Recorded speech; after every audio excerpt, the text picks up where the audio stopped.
Eu vou ministrar uma palavra nesta noite no tema Gerados de novo para uma viva esperança. O que é esperança? Ela é um sinônimo de crença e de fé. Quarta-feira falamos sobre a fé sobrenatural. Todo ser humano vive, ou todo ser humano crê em alguma coisa. Ele tem uma fé, mas a igreja é chamada para ir além da fé natural e viver uma fé sobrenatural.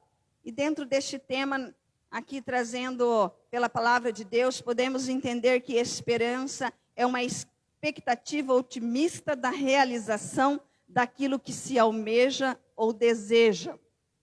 Ou uma expectativa de viver essa viva esperança conforme a palavra de Deus nos revela, conforme a palavra de Deus nos ensina. O convite para sermos filhos de Deus é um convite para uma vida em abundância, é um convite para vivermos sarados pelo Senhor, é um convite para uma vida cheia de alegria, cheia de regozijo e também de realizações. Nós não vemos em momento nenhum a palavra de Deus nos chamando para sermos sofredores.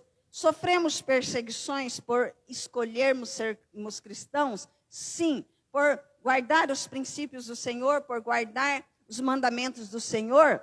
Sim. Mas não é uma perseguição que nos atinge diretamente. Atinge indiretamente. Então, o chamado para ser igreja, o chamado para ser cristão, é um chamado para uma vida cheia de realizações, de alegria, de felicidade, de mais que vencedores através de Jesus Cristo. E dentro desse tema aqui, gerados de novo para uma viva esperança, nós estaremos lendo 1 Pedro 1:3.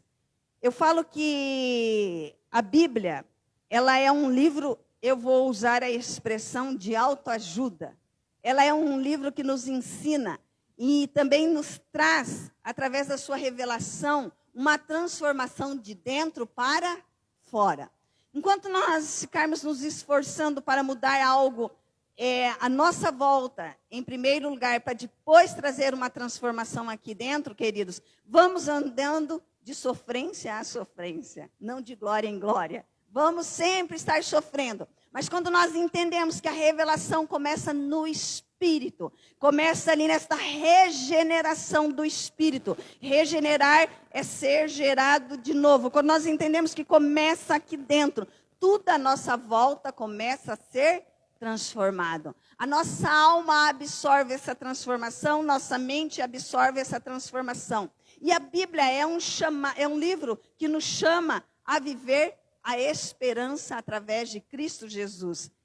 E aí nós vamos ler 1 Pedro 1:3. Bendito seja o Deus e Pai de nosso Senhor Jesus Cristo, que, segundo a sua grande misericórdia, nos gerou de novo para uma viva esperança, pela ressurreição de Jesus Cristo dentre os mortos.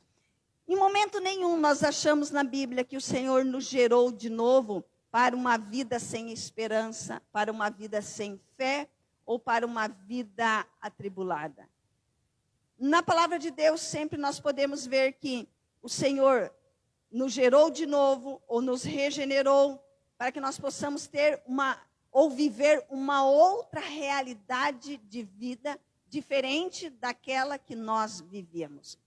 Nós vemos muitas vezes a expressão em algumas fotos, antes e depois. E eu gosto muito de fazer este antes e depois na minha vida, na vida da igreja. O antes de sermos conhecedores da palavra de Deus, o antes de sermos regenerados por Cristo, o antes de sermos gerados de novo para uma viva esperança, e a vida que nós temos hoje após o novo nascimento.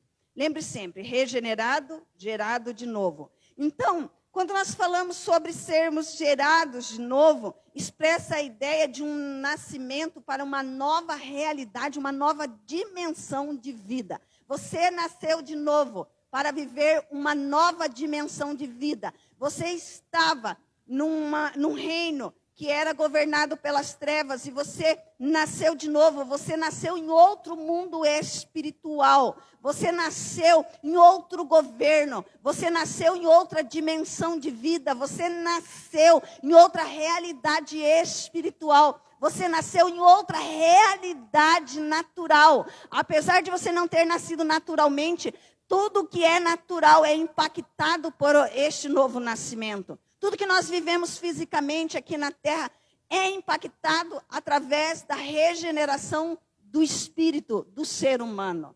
Nós precisamos entender que nós nascemos nessa nova dimensão. Nós nascemos no reino dos céus e este governo é totalmente diferente do governo terrenal. Nos submetemos às leis terrenal, mas quem governa a nossa vida é uma lei espiritual. Por isso que não dependemos, queridos, diretamente das circunstâncias ao redor, mas dependemos da palavra de Deus, somos governados pela palavra de Deus. E aí, quando nós nascemos de novo, o nosso antes estávamos mortos em nossas transgressões e pecados. E agora, queridos, somos justificados. E quando nós estávamos em pecado, ou tínhamos uma natureza pecaminosa, nós tínhamos muitos frutos que desagradavam a Deus. Os frutos do pecado. Agora que nós somos justificados em Jesus Cristo, nós somos cheios de frutos da justiça. É um antes e um depois bem diferente. Aí nós precisamos entender também que quando nós somos justificados, nós temos uma vida juntamente com Cristo. Você nasceu de novo para não viver aquela vida que você vivia antes, mas você nasceu de novo para estar enxertado em Jesus Cristo e viver a vida de Cristo em você. E isto traz um impacto muito grande em nós, uma transformação muito grande em nós. Isso nos traz felicidade, isso nos traz alegria, isso nos traz regozijo, isso nos traz uma paz que ultrapassa todo entendimento. E eu vou ler com vocês Romanos 4, 7, 8, como o apóstolo Paulo expõe essa transformação. Diz assim: como são felizes aqueles que têm suas transgressões perdoadas, cujos pecados são apagados. Como é feliz aquele a quem o Senhor não atribui culpa. Se você continuar lendo depois lá em Romanos, vai dizer assim que toda a nossa culpa foi cravada na cruz. Todas as nossas transgressões foram cravadas na cruz. Por isso somos o povo mais feliz desta terra. Estávamos em nossas transgressões e pecados, mas hoje somos felizes e realizados, carregamos dentro de nós uma paz, uma alegria, um regozijo, porque os nossos pecados e as nossas transgressões foram perdoados e apagados, queridos. Quando Deus olha para nós, Ele não vê mais as nossas transgressões e os nossos pecados do passado. E aqui o apóstolo Paulo diz assim que é feliz a quem o Senhor olha e não atribui culpa. Fomos justificados pelo sangue de Cristo. Éramos um ser vivente. Um ser vivente. Algumas traduções falam sobre alma vivente. Ele é feliz? Sim, dentro da porção dele. Nós vemos muitas pessoas que mal acreditam em Deus, ou acreditam que Deus está muito longe. De uma certa forma, dentro de um conceito humano, eles até vivem uma felicidade, uma alegria. Eles são um ser vivente, que desfrutam algumas coisas, ou uma boa parte daquilo que o mundo oferece, ou daquilo que a terra oferece. Mas a partir do novo nascimento, a igreja precisa entender que ela deixou de ser um ser vivente que caminha diariamente sem propósito, sem acreditar na verdade de Deus. Ela deixa de ser esse ser vivente e agora se tornou um espírito vivificante. O que é um espírito vivificante? É um espírito que recebeu a vida de Cristo nele mesmo e pode reproduzir esta vida em outras pessoas. Pode impartir esta vida em outras pessoas. Nós cantamos aqui: eu me uni a ti, Senhor, e sou um contigo. Isto é ser espírito vivificante. São pessoas que não só recebem a vida de Cristo, mas elas vão impartindo, elas vão reproduzindo, elas vão multiplicando essa vida de Cristo. Antes tínhamos uma natureza pecaminosa. Hoje nós temos uma natureza santificada. O próprio Deus disse: sejam santos, porque eu sou santo. Somos santos, porque Ele é santo. E, queridos, voltando dentro do nosso tema, fomos gerados de novo para vivermos uma viva esperança. Essa viva esperança mencionada por Pedro é que nos faz viver a verdade de Cristo. E muitas vezes, queridos, nos leva a andar na contramão da desesperança de uma grande parte da humanidade. Essa verdade é revelada dentro de nós. Nós nascemos de novo para termos esperança, uma esperança cheia de vida dentro de nós. Bate de frente com muitos que não entenderam ainda o propósito de Deus. Então, nos leva a confrontar muitas pessoas, ou nos leva muitas vezes a parecer que realmente nós não estamos vivendo neste mundo, porque nós estamos tão bem, tão realizados, tão cheios de paz, tão cheios de alegria, cheios de saúde. Nós estamos transbordando da vida de Cristo, que parece que nós estamos em outro mundo. E estamos num mundo espiritual totalmente diferente. Queridos, em Cristo, a esperança nunca morre. Você já ouviu a esperança é a última que morre?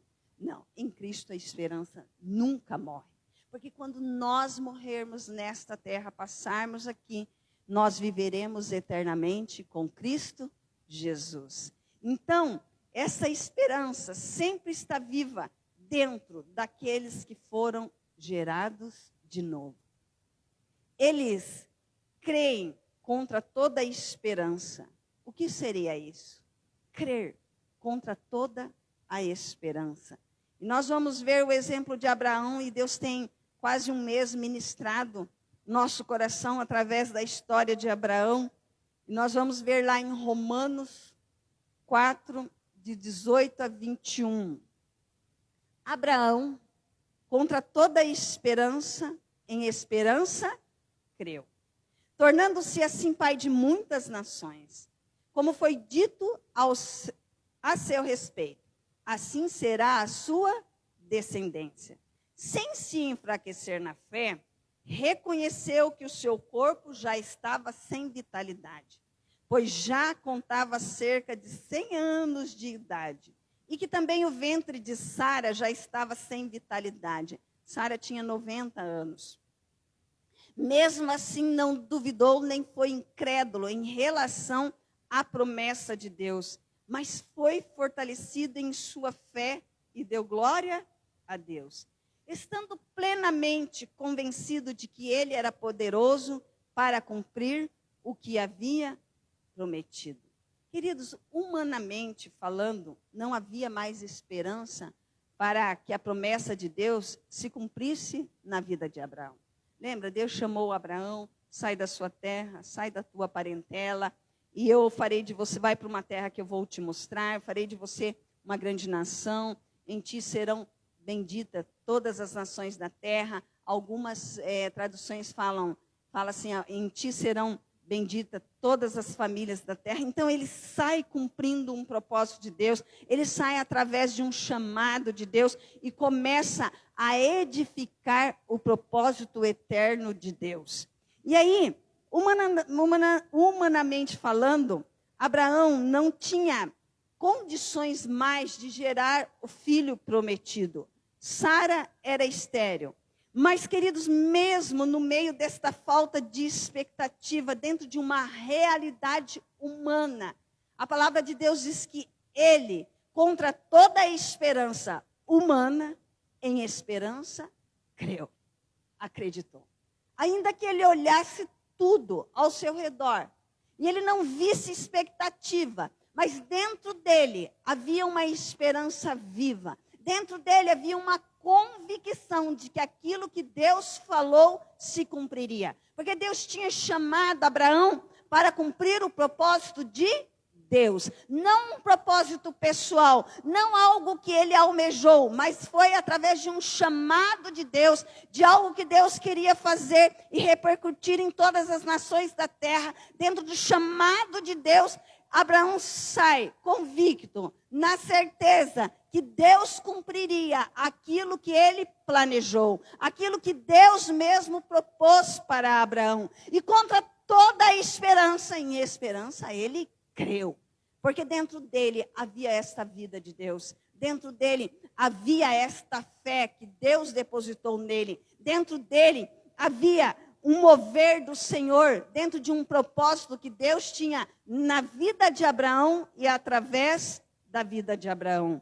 Diz assim que ele não se enfraqueceu na fé. Ele continuou com fé. Cada passo, cada desafio. E se você ler a história de Abraão, ele passa muitas circunstâncias difíceis. Mas ele não se enfraquece na fé. E mesmo que ele e Sara já estivessem sem vitalidade, diz que ele se fortaleceu na fé. E o tremendo aqui, queridos, é que ele glorificou a Deus, como se já estivesse com seus filhos, com o seu filho nos braços. E por isso ele se tornou pai de muitas nações. Queridos, quando nós glorificamos a Deus com esta revelação de que aquilo que ele falou, aquilo que ele escreveu em sua palavra se cumprirá, aquilo que ele desenhou sobre a igreja se cumprirá, nós já começamos a glorificar a Deus através dos nossos olhos espirituais, vendo aquilo já como se fosse um fato. Tudo que ele conquistou na cruz do Calvário, através da obra consumada na cruz, a igreja, queridos, que é vitoriosa, gloriosa, caminha sem se enfraquecer na fé.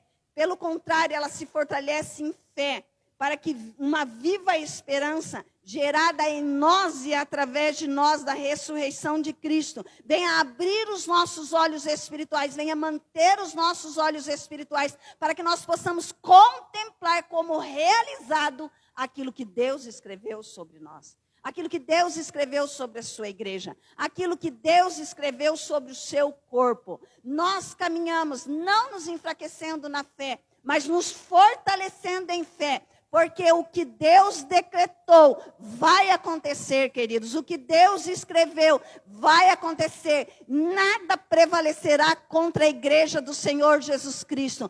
A parte da igreja é entender que não é por causa de nós, mas é por causa do propósito eterno, por causa do chamado de Deus, por causa da história de Deus, por causa da vontade de Deus, por causa do plano perfeito de Deus.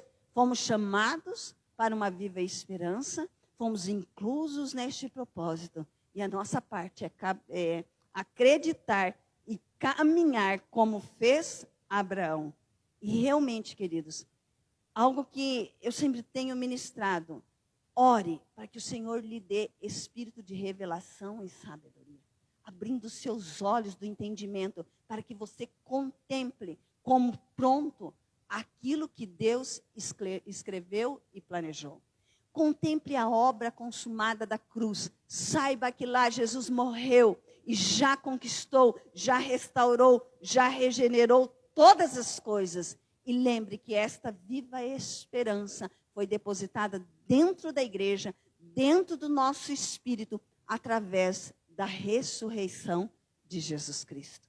O mesmo poder que ressuscitou Jesus Cristo dentre os mortos é o poder que opera na igreja e através da igreja. Se a obra de Jesus Cristo só estivesse ido até a cruz, queridos, talvez esta viva esperança não existiria. Talvez não existiria. Porque o propósito eterno de Deus não era só Jesus morrer na cruz, nos livrar da culpa, apagar os nossos pecados, regenerar-nos novamente, ou nos reconciliarmos novamente com Deus. Mas o propósito de Deus era que Jesus Cristo ressuscitasse e governasse, conforme a sua vontade, todas as coisas, a sua igreja, a humanidade, todos aqueles que rendem ao senhorio de Jesus Cristo. E o segundo exemplo que eu quero dar aqui nesta noite é sobre Jeremias. quando o povo de Israel foi saqueado em Jerusalém, foi tirado de Jerusalém e levado cativo para a Babilônia, Jeremias, junto com aquele povo, Jeremias era o profeta do Senhor, ele estava cativo junto com aquele povo e com certeza passando grandes tribulações. Acho que uma das primeiras coisas quando enfrentamos algumas coisas é, por que precisamos passar por isso? Quando algumas situações nos pegam de surpresa, mas por que precisamos? E provavelmente Jeremias estava nessa situação e ele estava no meio daquele povo, onde aquele povo estava sem esperança. E aí Jeremias começa a trazer em seus pensamentos as promessas e a palavra de Deus. E isso diz a palavra de Deus que lhe trazia esperança. E aí ele lá cativo. E aí nós podemos ler aqui hoje como exemplo para nós, Lamentações 3, 21 a 24. O que ele trazia na lembrança para que vivesse essa viva esperança. Lembra? Jeremias ainda estava na expectativa da vinda do Salvador. Ele não tinha esse entendimento e essa revelação que nós temos. Deus conduzia aquele povo, mas Deus não habitava dentro daquele povo. Deus habitava no templo, Deus habitava na tenda, Deus se manifestava. Mas hoje nós temos essa graça dele habitando dentro de nós. E mesmo assim vamos trazer para nós esse exemplo de Jeremias, como a igreja deve caminhar no entendimento da palavra de Deus. Diz assim: todavia, lembro-me também do que pode dar-me esperança. Graças ao grande amor do Senhor é que não somos consumidos, pois as suas misericórdias são o quê? Inesgotáveis. Renovam-se cada manhã. Grande é tua fidelidade. Digo a mim mesmo, a minha porção, nós sabemos aqui também que pode falar a minha herança é o Senhor. Portanto, nele porei a minha esperança. Queridos, Deus quer e tem poder para transformar todos aqueles que se rendem ao seu senhorio e acreditam em sua verdade. Eu falei a semana passada, será que é a vontade de Deus nos curar, nos libertar, nos transformar? Sim, esta é a vontade de Deus. Queridos, o que nós precisamos é nos submeter à sua vontade. Nós precisamos entender que se vivermos com confiança, lembrando aquilo que nos dá esperança, o que é que nos dá esperança? No final do mês, o salário que nós recebemos. Não, queridos, o que dá esperança para nós é nós lermos a Bíblia e ver o que Deus desenhou sobre nós. É nós lermos a palavra de Deus e ver o que Deus tem para nós hoje, o que Deus tem para nós no futuro, qual é o plano dele, qual é a vontade dele. Precisamos trazer as palavras de Deus ao nosso coração, tudo que é bom, tudo que é honesto, tudo que é nobre, tudo que é íntegro. Nisto, pensai.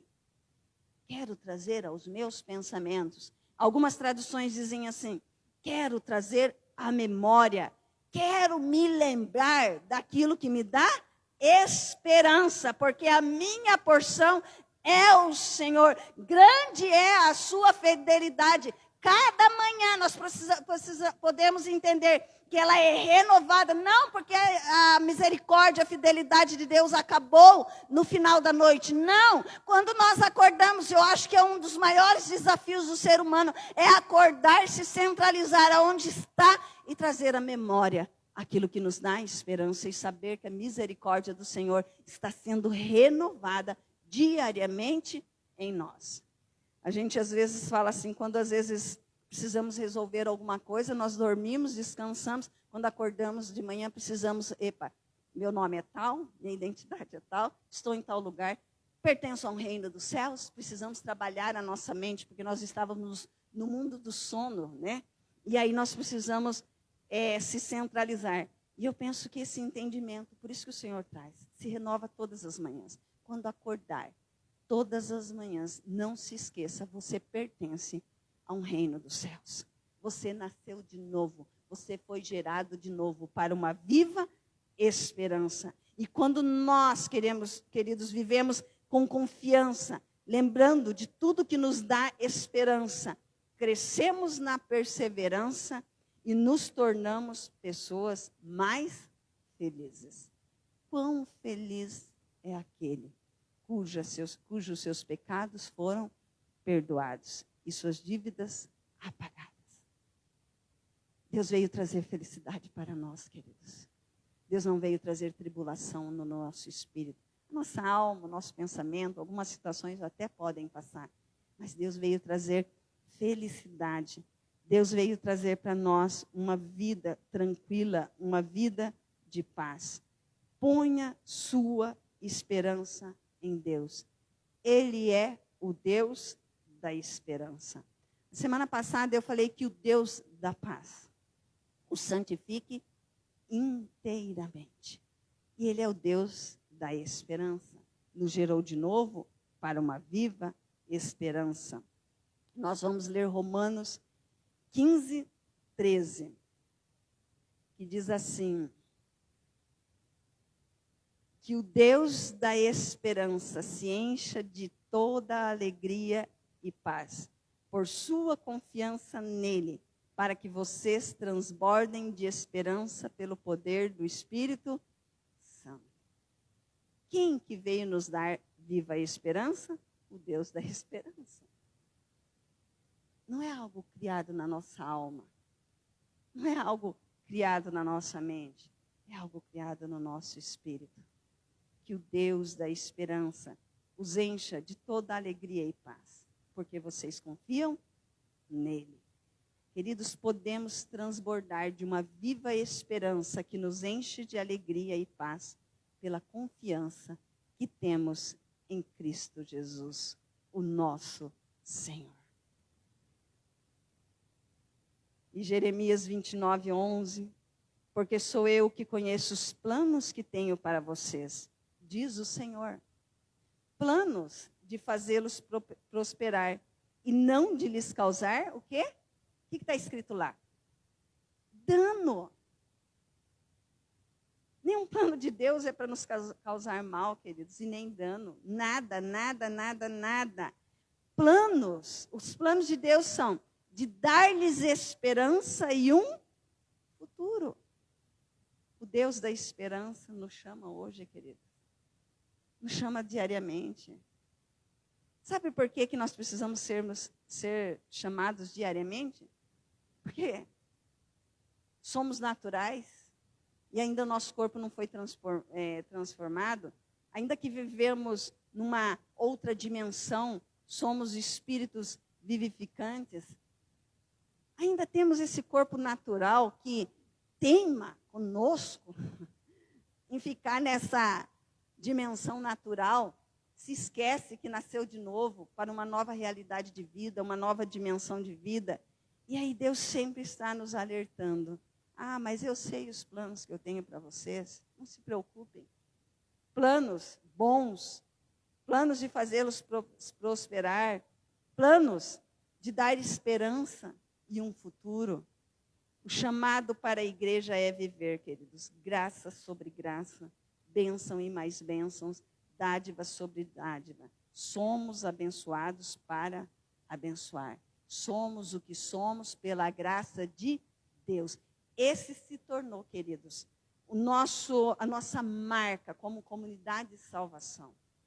Quando o Senhor me trouxe essa palavra, e foi nessa quarentena que nós estávamos ali pelo Zoom ainda, sou o que sou pela graça de Deus. Somos o que somos pela graça de Deus. Sabe, quando o Senhor trouxe isso aí, o que é graça sobre graça? Queridos, vivermos essa graça de não termos culpa, não termos pecado, termos sido gerado de novo, já é uma graça. Que graça maior, ou que graça que pode vir sobre essa graça? Essa vida com uma viva esperança. Essa vida próspera que Deus está nos chamando para viver. Essa vida cheia de saúde, uma vida liberta, queridos, de todas as questões que nos cercam. E aí, em várias traduções, uns diz graça sobre graça, o outro diz bênção e mais bênçãos, dádiva sobre dádiva. A salvação, esse espírito regenerado, esse nascer de novo, de viver nessa dimensão do governo dos céus, ninguém tira de nós. Mas Deus não trouxe só isso para nós. Ele trouxe além. Ele trouxe para que a nossa alma seja feliz e os nossos pensamentos sejam pensamentos de paz. Porque os pensamentos dele para nós são pensamentos de paz. Ele trouxe a nossa alma, trouxe para nós essa graça para que a nossa alma viva alinhada ao propósito de Deus. Para que a nossa mente não carregue perturbação, mas carregue reconciliação, queridos. Que a nossa alma não carregue angústia, mas carregue esta alegria, o ser feliz, o ser filho de Deus, que nós possamos carregar conosco isto. Esse é o chamado de Deus para a igreja. Salvo você já é. Se Jesus Cristo é o teu Senhor, Ele é o teu Salvador. Você já está salvo. Se você entendeu a obra redentora da cruz, você já está salvo. O chamado para crescer em uma glória cada vez maior, sermos transformados numa glória cada vez maior, que é Cristo ser formado em nós, é para que todo o nosso corpo, a nossa alma e o nosso espírito se alinhem à vontade eterna de Deus, ao propósito eterno de Deus. Queridos, Cristo precisa crescer em nós, para que nós possamos viver essa dimensão espiritual, ó Pai. Essa dimensão espiritual em Deus. Para que nós possamos crescer e viver nesta graça reveladora de que somos governados pelo reino dos céus que Jesus Cristo trouxe aqui na terra. Amém, queridos?